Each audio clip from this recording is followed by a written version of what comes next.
Assalamualaikum warahmatullahi wabarakatuh. Baik, selamat pagi, siang, sore, malam, Bu dan rekan-rekan semuanya. Semoga kita semua dalam keadaan sehat walafiat. Sebelumnya terima kasih kepada Bu Mega Asri Zona SEFSC yang telah memberikan kami waktu dan kesempatannya untuk mempresentasikan mengenai proyek akhir kami, yaitu di PT Mitra Amanah Sekawan. Kami dari kelompok 4 yang merupakan saya sendiri, Yolanda, dengan 24059039 sebagai moderator, dan rekan saya Felicia dengan 24059040. Saya adalah Alina Fadila dengan 24059043. Baik, untuk mempersingkat waktu, masuk kepada materi pertama yang akan dibahas oleh presentator pertama kami, yaitu Tara. Pada Tara Ruslan. Baik, saya ucapkan terima kasih kepada moderator. Jadi teman-teman, pada kesempatan kali ini saya akan membawa kita semua untuk mengenal lebih dekat tentang PT Amanah, tentang PT Mitra Amanah Sekawan atau biasa disebut dengan PT MAS. Nah, yang dimana kita nanti akan membahas tentang profil perusahaan ini, dan yang lebih menariknya kita nanti akan bedah bagaimana sih cara mereka mengelola dan mengatur pekerjaan di sana. Nah, next, yang pertama itu, ini adalah logo kebanggaan PT MAS. Dan dimana PT MAS ini adalah perusahaan swasta nasional yang lahir dan besar di Indonesia. Lokasinya itu ada di Jalan Utama Kulitan, Kecamatan Kota Lama, Kota Padang, Sumatera Barat. Nah, menurut perusahaan ini itu berfokus untuk pengadaan spare part dan servis untuk alat-alat berat. Bisa dibilang spare part ini adalah sumber cadang atau komponen cadangan untuk mengganti bagian yang rusak pada suatu mesin atau alat. Nah, jadi teman-teman, semua informasi yang akan kami bahas nanti ini tuh berasal dari wawancara langsung dengan orang dalam dari PT MAS, yaitu Bapak Asep Tawaludin. Beliau adalah seorang HR koordinator di PT MAS, di mana dia ini sudah berpengalaman lebih dari 2 tahun di dalam PT MAS tersebut. Dan next, kita akan membahas mengenai lingkungan MSDM secara umum di PT MAS. Nah, yang dimana menurut narasumber yang telah kami wawancarai, PT MAS ini memiliki MSDM yang pendekatannya itu strategis untuk mengembangkan dan mengelola SDM yang kompeten, berdedikasi, dan beretika. Nah, tujuan utamanya adalah untuk mencapai keunggulan kompetitif dalam industri servis alat berat. Next, nah di sini ada 3 prinsip utama yang menjadi fondasi keberhasilan organisasi. Nah, yang pertama itu ada pengembangan SDM. Nah, menurut narasumber yang aku wawancarai, PT MAS ini mendirikan training center sejak tahun 2025. Gunanya itu adalah untuk upgrade skill karyawan, terutama mekanik. Nah, bahkan ini juga selaras dengan konsep learning organization dari PT Sage, yang dimana memastikan karyawan terus mengembangkan kapasitas mereka untuk menghadapi masa depan industri. Nah, ini adalah investasi yang sangat penting teman-teman dalam industri servis alat berat yang membutuhkan skill teknis yang tinggi. Nah, untuk yang kedua di sini ada sistem kompensasi yang dimana PT MAS ini memiliki istilah teman-teman. Istilah itu adalah SUSU, yang dimana artinya adalah standar, struktur, dan skala upah. Nah, jadi PT MAS ini memiliki standar, struktur, dan skala upah yang jelas. Jadi mana PT MAS ini percaya bahwa kalau mau karyawan loyal dan bersemangat, mereka itu harus diperlakukan dengan adil. Makanya mereka itu ada aturan yang jelas soal gaji. Nah, setiap pekerjaan sudah ada standar gajinya, ada gaji tetap yang diterima setiap bulan, ada juga tunjangan-tunjangan lainnya. Tujuannya sederhana, biar semua karyawan itu merasa dihargai dan termotivasi. Nah, ini juga sejalan dengan teori keadilan dan adab, yang mana teori ini bilang karyawan itu akan termotivasi kalau mereka itu merasa diperlakukan adil jika dibandingkan dengan usaha yang mereka keluarkan dan apa yang mereka dapatkan itu dibandingkan dengan karyawan lain. Dan jadi dengan adanya aturan gaji yang jelas ini, PT MAS itu berusaha untuk menciptakan rasa keadilan di antara para karyawannya. masukkan juga itu adalah lingkungan kerja yang positif, di mana perusahaan PT Mas ini berusaha untuk menciptakan suasana kerja yang nyaman dan kayak keluarga sendiri. Jadi dan terutama itu ada di kantor pusat dan cabang Padang. Dan bahkan lingkungan kerja yang positif itu sudah terbukti, yang dimana kepuasan dan keterlibatan para itu menghasilkan produktivitas dan loyalitas yang tinggi. Nah, next, sekarang kita akan bongkar sedikit strategi rahasia PT Mas dalam mengelola SDM mereka. Nah, yang pertama itu adalah menciptakan SDM yang taat kepada Tuhan. Nah, jadi PT Mas ini memiliki program yang unik, namanya itu program Taklim Jumat.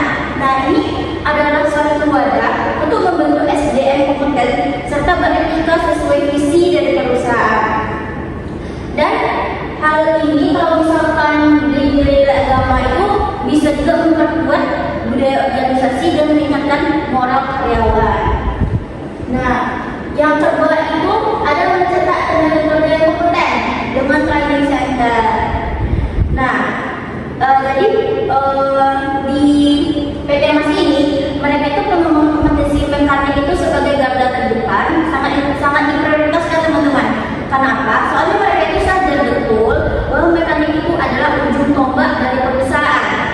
Nah, bahkan kualitas layanan mereka ini sangat bergantung pada keahlian para mekanik ini. Nah, yang ketiga itu ada sinergi pelanggan, perusahaan dan karyawan. Jadi mereka itu ingin menciptakan hubungan yang harmonis antara pelanggan, perusahaan dan karyawan, dan semuanya itu harus senang. Pelanggan puas, perusahaan untung, dan karyawan sejahtera. Next, tentu saja perjalanan menuju kesuksesan itu tidak selalu mulus, teman-teman. Nah, yang dimana Departemen SDM di PT Mas ini juga menghadapi berbagai tantangan. Yang pertama itu meningkatkan skill mekanik, yang dimana mencetak mekanik yang benar-benar jago itu tidak semudah membalikan telapak tangan. Nah, soalnya mereka itu harus punya kemampuan belajar yang tinggi, tekun, dan menguasai teknik yang rumit. Nah, yang kedua itu ada kedisiplinan dan motivasi kerja. Nah, jadi masalah disiplin dan motivasi kerja itu masih menjadi perhatian. Nah, mereka itu harus mencari cara bagaimana sih caranya menjaga semangat karyawan itu agar tetap membara. Itu adalah tantangan yang harus mereka cari solusinya. Nah, next kita akan membahas tentang analisis pekerjaan yang ada di PT Mas. Nah, di sini ada nama pekerjaan, deskripsi pekerjaan dan juga spesifikasi pekerjaan. Nah, kita akan masuk ke yang pertama, ini ada format, teman-teman. Nah, format ini tuh bisa dibilang komandan lapangan. Nah, yang dimana mereka ini bakal fokus untuk mengawasi atau mengontrol tim di lapangan, dan mereka itu juga memastikan bahwa pekerjaan yang dilakukan oleh tim itu sesuai dengan SOP yang telah ditentukan. Dan untuk spesifik kerjanya itu laki-laki memiliki kemampuan teknis yang mumpuni dan juga pengalaman kerja yang senior, bisa dibilang sudah ada di level yang lumayan di atas gitu. Nah, juga mereka harus lulus tes psikologi. Nah, itu juga di dalam kepemimpinan, teman-teman. Nah, yang kedua itu ada senior mekanik. Nah, kalau senior mekanik ini lebih ke spesialis, yang dimana mereka itu bakal melakukan servis dan perbaikan untuk alat-alat berat dengan merek tertentu. Jadi keahlian mereka itu sudah sangat terfokus. Nah, yang dimana untuk spesifik pekerjaan itu mereka harus laki-laki, memiliki kemampuan teknis yang mumpuni juga, memiliki kemampuan teknis yang mumpuni dan pengalaman di brand atau jenis agent tertentu. Nah, yang ketiga ini ada mekanik. Mekanik ini dia itu bakal melakukan servis yang umum dan tidak memiliki kekhususan pada brand atau jenis agent tertentu. Nah, kalau untuk spesifik pekerjaannya yaitu laki-laki, memiliki kemampuan teknis yang mumpuni, memiliki kemampuan teknis sesuai dengan bidang yang dia pegang. Nah, next, lalu ada di sini itu namanya junior mekanik, teman-teman. Nah, junior mekanik ini masih dalam tahap belajar dan pengembangan. Jadi mereka itu bakal fokus pada satu segmen saja, misalnya engine atau elektrika. Nah, kalau untuk spesifik pekerjaannya itu, mereka itu laki-laki, memiliki kemampuan teknis yang mumpuni juga, memiliki kemampuan teknis sesuai dengan bidangnya. Nah, yang kelima ini ada helper mekanik. Yang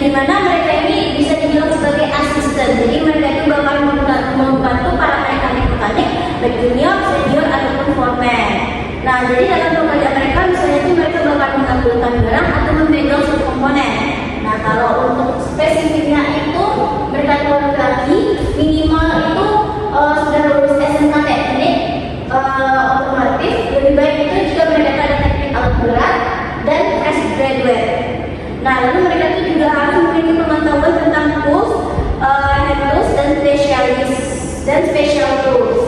Nah, next, di sini ada catatan teman-teman tentang analisis pekerjaan yang ada di PT Mas. Karena PT Mas itu mengambil itu cuma laki-laki, nggak perempuan gitu. Nah, jadi di sini ada yang menjadi suami, yang dimana PT Mas ini sementara ini hanya mempekerjakan laki-laki. Karena apa? Karena kondisi pekerjaan yang berat dan berisiko. Nah, jadi posisi ini hanya diisi oleh laki-laki karena tuntutan fisik dan kondisi lapangan yang berat. Jadi pekerjaan ini seringkali mengharuskan mereka untuk berangkat ke lokasi yang jauh. Terkadang itu juga di malam hari dan mampu memperbaiki kendaraan jika terjadi masalah di jalan. Nah, kalau untuk kualifikasi dan kriteria yang benar itu, PT Mas itu lebih menekankan pada pengalaman dan kemampuan teknis daripada pendidikan formal, teman-teman. Nah, baiklah, cukup sekian presentasi saya. Terima kasih perhatiannya. Baik, terima kasih kepada presentator pertama. Lanjut materi selanjutnya itu akan dibahas oleh presentator kedua kami, yaitu pada Bin. Persilakan. Oke, baik, kita lanjut ke materi selanjutnya, yaitu rekrutmen dan seleksi di PT Mas. Nah, salah satu hal penting yang disampaikan oleh HRD adalah bahwa penilaian dalam proses rekrutmen tidak hanya satu orang, melainkan 3 orang atau bahkan lebih. Hal ini dilakukan karena satu orang yang menilai sangat besar kemungkinan terjadinya bias. Contohnya, terkadang seorang menilai bisa saja cenderung memberikan nilai baik kepada pelamar yang dia kenal atau bahkan keluarga dekat yang melamar di perusahaan tersebut. Dengan membentuk tim penilai, potensi tersebut dapat diminimalkan. Penggunaan tim penilai juga dapat meningkatkan validitas dan realitas proses seleksi, karena keputusan didasarkan pada berbagai perspektif dan penilaian. Selanjutnya kita masuk ke langkah-langkah rekrutmen. Nah, langkah-langkah di sini berfokus pada pencarian talenta lokal yang memiliki potensi untuk berkembang dan memberikan kontribusi positif bagi perusahaan. Nah, yang pertama di sini tuh ada perencanaan kebutuhan sumber daya. Nah, proses ini dimulai saat ada kebutuhan tenaga kerja di departemen karena peningkatan volume pekerjaan atau karyawan mengundurkan diri. Nah, departemen terkait yang mengajukan permintaan kepada HR yang mencakup analisis kebutuhan pekerjaan dan kualifikasi yang dibutuhkan. Nah, selanjutnya yaitu ada persiapan lowongan yang dibutuhkan. Nah, setelah menerima permintaan dari departemen, HRD akan menyusun deskripsi pekerjaan dan spesifikasi kualifikasi yang jelas. Nah, informasi ini akan digunakan untuk membuat iklan lowongan kerja yang menarik dan informatif. Nah, yang ketiga itu ada aplikasi lowongan dan metode rekrutmen. Nah, PT Mas ini sendiri mengutamakan rekrutmen dari putra daerah untuk memberikan manfaat kepada masyarakat lokal. Metode rekrutmen yang digunakan adalah melalui jalur online, khususnya melalui WhatsApp, serta bekerja sama dengan SMK Teknik Alat Berat. Next. Selanjutnya kita masuk ke metode dan channel rekrutmen yang ada di PT Mas. Yang pertama kita bahas itu metode rekrutmen, teman-teman.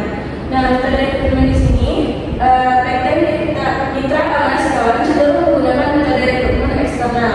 Ini terlihat dari yang pertama ada kerjasamanya dengan SMK Teknik Alat Berat, dan selanjutnya pemanfaatan WhatsApp dan untuk menjawab kandidat, dan tentunya itu prioritas rekrutmen putra daerah. Nah, selanjutnya itu ada channel rekrutmen yang dimana PT Kelas ini menggunakan pendekatan rekrutmen hybrid. Nah, dalam proses rekrutmen ini yang menggabungkan channel online dan offline untuk menjangkau kandidat yang sesuai dengan kebutuhan perusahaan. Yang pertama itu ada online via WhatsApp untuk informasi lowongan dan lamaran, dan offline kerjasama dengan SMK Teknik Alat Berat untuk lulusan baru. Next. Nah, selanjutnya kita masuk ke tahapan seleksi yang ada di PT Mas ini. Nah, yang pertama itu ada seleksi administrasi. Nah, seleksi administrasi di sini yaitu perusahaan mengecek kesesuaian kualifikasi pelamar dengan standar yang dibutuhkan untuk posisi yang terbuka. Yang kedua itu ada tes psikologi, yaitu mengukur kepribadian, kemampuan kerja yang dibutuhkan, kecocokan dalam lingkungan kerja, dan kemampuan komunikasi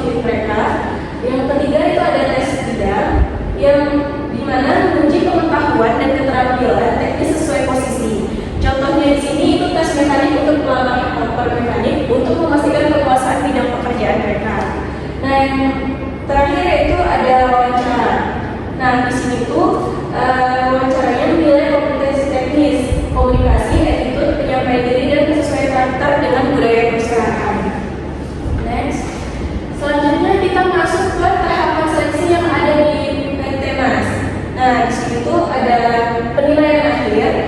Setelah semua tahapan rekrutmen selesai, perusahaan mengumpulkan seluruh nilai dari setiap tahapan dan penilaian. Nah, nilai-nilai ini kemudian dirata-ratakan untuk mendapatkan skor akhir.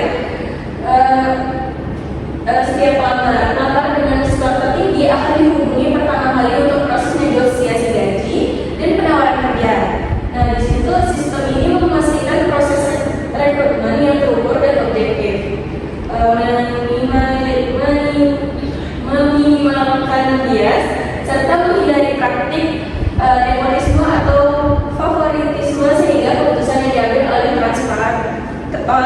transparan dan adil. Next. Nah, lanjut kita masuk ke orientasi. Nah, orientasi di sini itu belum ada materi baku atau program terstruktur dari PT Mas tersebut mengakui bahwa program orientasi yang ada masih bersifat informal dan belum terstruktur dengan baik. Nah, lanjut kita masuk ke pelatihan. Nah, pelatihan di sini tuh masih sebatas in-house training ya, atau di dalam ruangan. Nah, PT Mas ini mengakui bahwa pelatihan yang diberikan masih terbatas pada in-house training dan belum menyentuh pelatihan di lapangan. Program pelatihan termasuk on-the-job training dengan evaluasi efektivitas oleh supervisor dan foreman.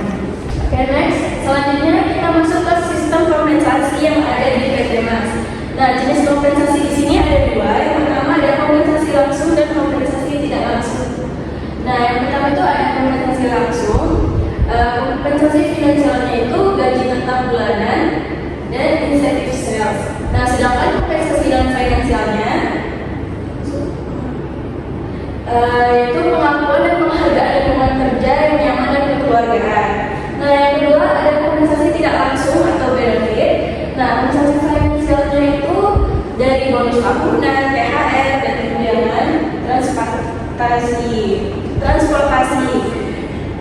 Nah, yang kompensasi dan finansialnya itu ada BPJS Kesehatan, BPJS Ketenagakerjaan, lapangan olahraga, family gathering, dan cuti sakit atau cuti keluarga.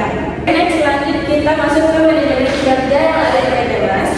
Nah, yang pertama itu ada sumber penilaian kinerja di PT Mas, yaitu atasan langsung seperti foreman. Nah, yang kedua itu ada metode penilaian kinerja di PT Mas.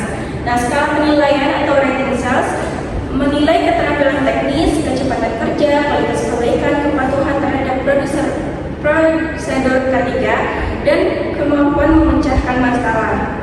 Nah, yang ketiga itu ada periode metode penilaian kinerja di PT Mas ini. Yang pertama itu ada tahunan. Nah, penilaian formal dilakukan secara setahun sekali, dan ada umpan balik berkelanjutan informal. Nah, foreman memberikan umpan balik secara informal kepada karyawan sepanjang tahunnya. Nah, yang keempat itu ada konsekuensi dari penilaian kinerja di PT Mas. Nah, konsekuensi di sini itu yang pertama tuh ada kenaikan gaji. Nah, karyawan yang dengan kinerja yang baik dan memenuhi syarat untuk menaikkan gaji tahunan. Dan selanjutnya itu ada promosi. Karyawan yang menunjukkan potensi dan kinerja yang baik dapat dipromosikan ke posisi yang lebih tinggi, misalnya dari helper menjadi junior mekanik. Nah, selanjutnya itu ada pelatihan dan pengembangan. Nah, penilaian kinerja dapat mengidentifikasi kebutuhan pelatihan bagi karyawan. Oke, sekian presentasi dari saya kembalikan kepada moderator. Baik, terima kasih kepada presentator kedua. Materi selanjutnya yang akan dibahas oleh saya sendiri mengenai pengembangan karyawan di PT Mitra Amanah Sekawan. Perusahaan ini tuh memberikan kesempatan pengembangan karir bagi setiap karyawan. Nah, ini tuh komitmen dari perusahaan sendiri untuk menciptakan lingkungan kerja yang produktif dan berorientasi pada peningkatan kompetensi. Jadi bentuk pengembangan karirnya itu seperti pelatihan, workshop, coaching maupun akses terhadap program peningkatan keterampilan yang relevan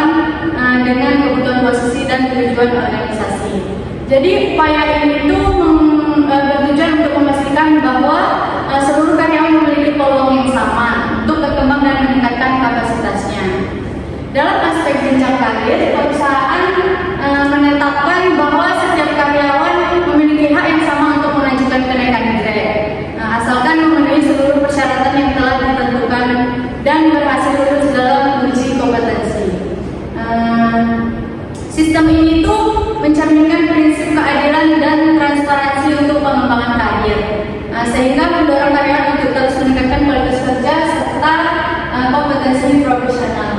Next. Selanjutnya ada separation and retention di PT Mitra Amanah Sekawan. Yang pertama ada separation.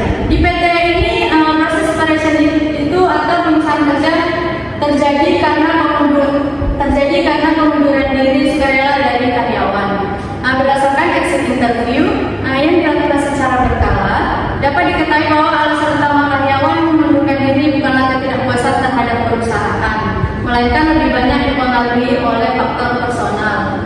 Contohnya itu seperti yang berkaitan dengan kondisi keluarga.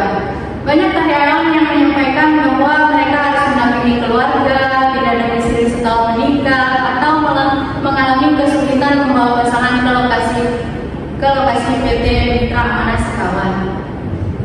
Kondisi ini membuat mereka memilih untuk resign demi menjaga stabilitas keluarga.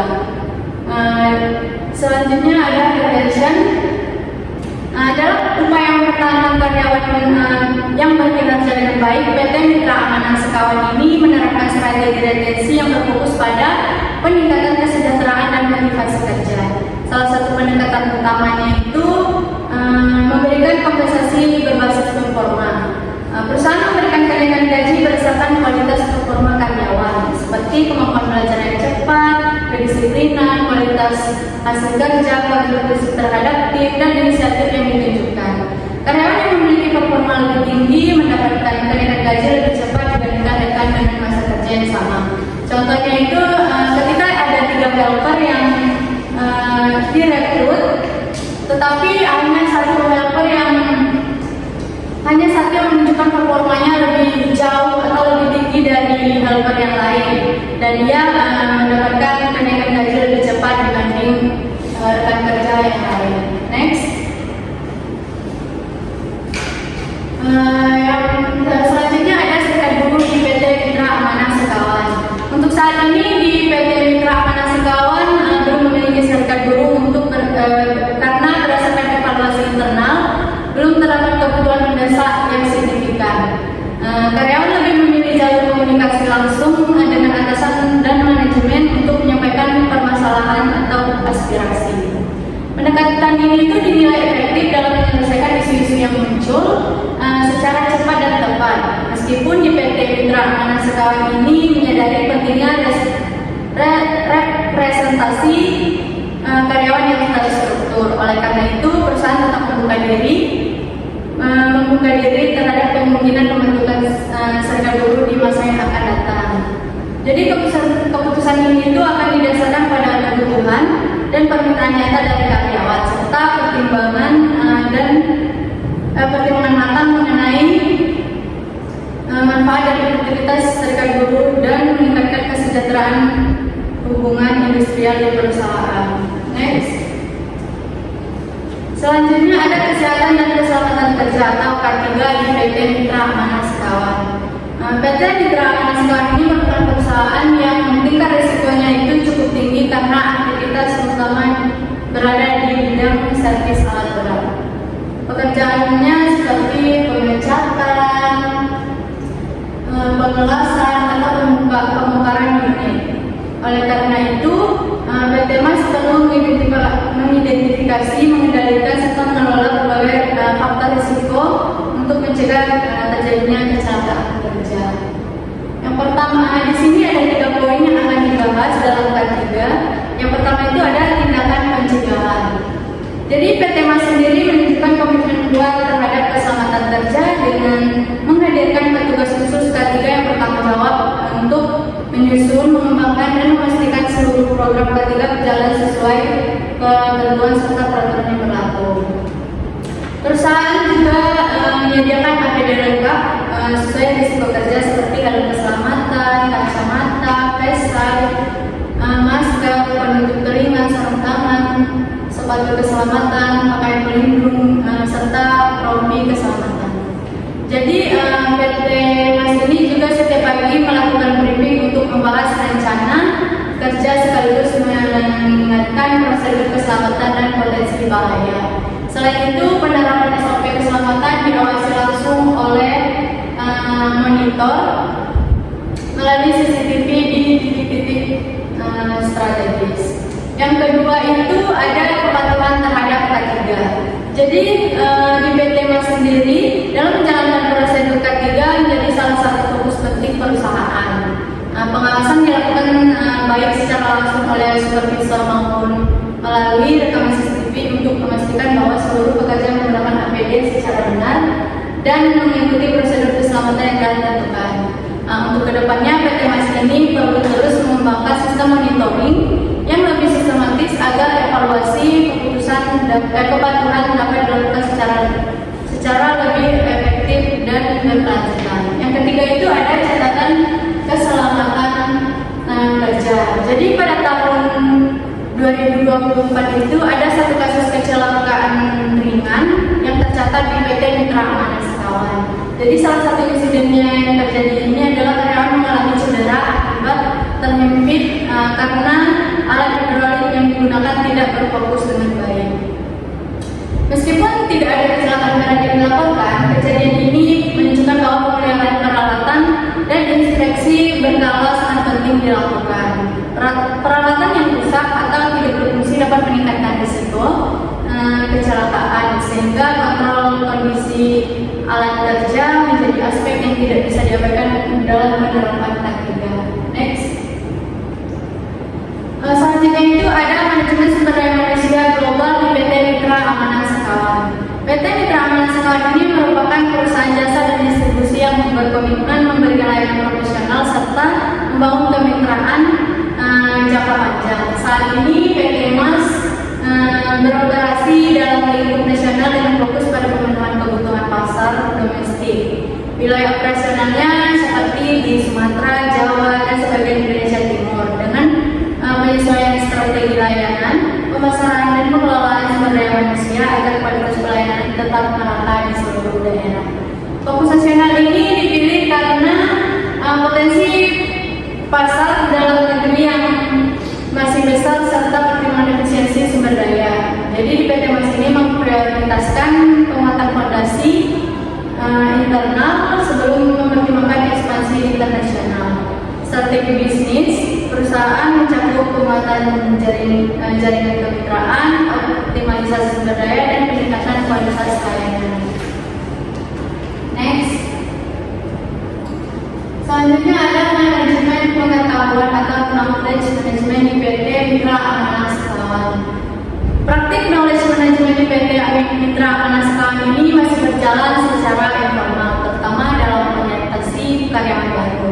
Informasi mengenai pekerjaan, gaya kepemimpinan dan budaya kerja biasanya diperoleh melalui percakapan langsung dengan karyawan yang lebih senior untuk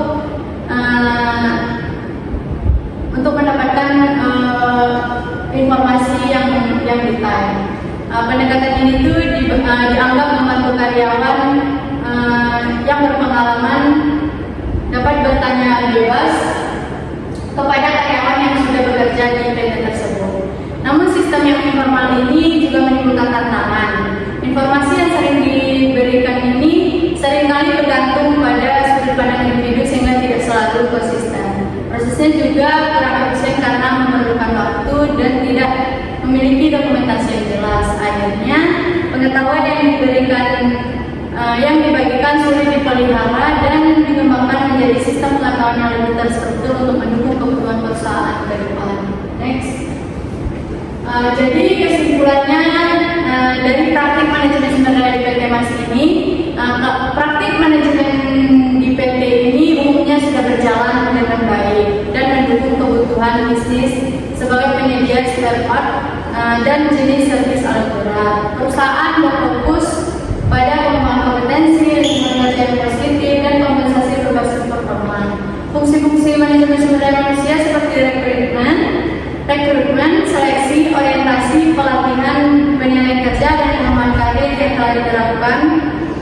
Meskipun beberapa proses terutama orientasi, pelatihan, dan promosi manajemen masih bersifat informal dan perlu dibuat lebih terstruktur. Ternampar lebih banyak disebabkan faktor pribadi dan strategi retensi dilakukan melalui kenaikan gaji berbasis performa. Secara keseluruhan PT Mitra Amanah Sekawan ini telah menunjukkan praktik merakit manajemen sumber daya manusia yang cukup efektif dengan ruang pengembangan, terutama pada konsisten orientasi pelatihan dan dokumentasi pengetahuan. Terakhir di sini ada dokumentasi ketika kami wawancara di PT Mitra Anak Sekawan, yang di sini terdapat Bapak HRD dari PT Mas ini dan dua rekan yang bekerja di perusahaan tersebut. Baik, sekian yang dapat kami sampaikan. Kami sadar bahwa presentasi kami ini jauh dari kata sempurna. Saya tutup dengan billahi taufiq wal hidayah. Assalamualaikum warahmatullahi wabarakatuh.